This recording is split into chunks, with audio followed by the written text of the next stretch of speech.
Good morning.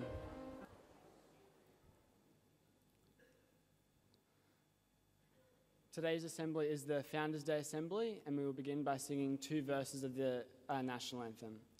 Can you please place your hats and all other belongings that you may have with you underneath your chairs? Please stand for the arrival of the official party.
Good morning, everyone. Please take a seat.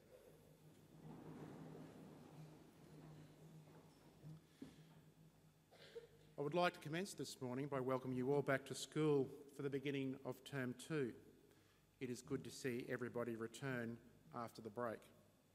I hope that you have had the chance to relax over the holidays, spend some time with your family and your friends, and you're returning to school ready to perform to your very best in the term ahead.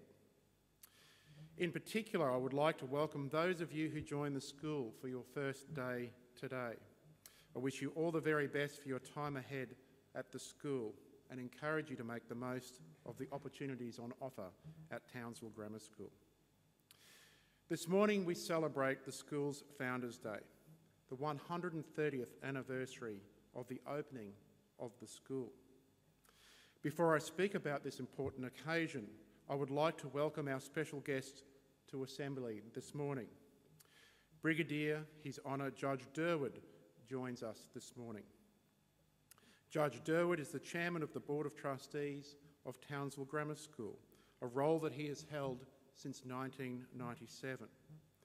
Judge Durwood has been a member of the school's Board of Trustees since 1995, and his 3 children also attended the school. It is an absolute pleasure having Judge Durwood with us this morning. Please welcome him to our Assembly.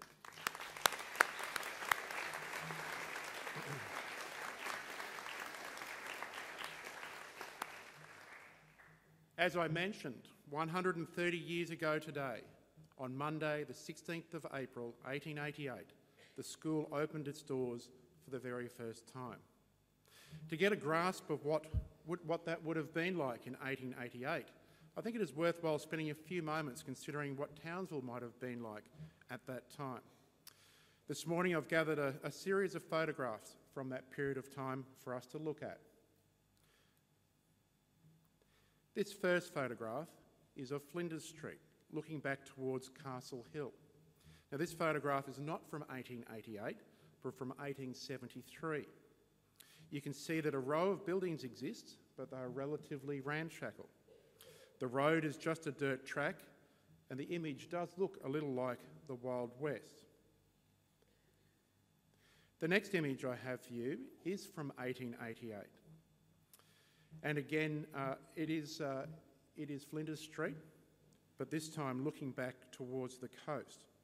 And you can see in the 15 years since the original photograph was taken, there has been significant development on Flinders Street.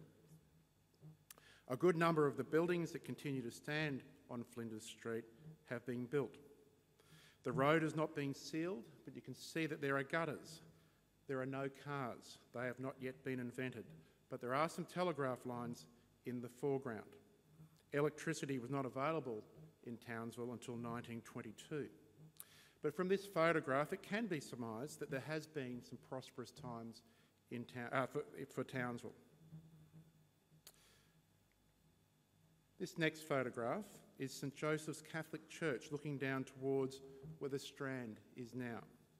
Today you would see St Patrick's College and St Joseph's Catholic School here, probably looking across a relatively large roundabout with the water park that's on the Strand in the background. You can see at that time how sparsely the area has been developed. This next photograph, I believe, is looking towards Melton Hill with Cleveland Terrace running down from the hill. In the photograph, you can see a number of significant homes had been built there by 1888, but still quite sparse. And this next photograph is from the back of Flinders Street, looking up Melton Hill from the other side. Again, you can see there are a few homes, but little in the way of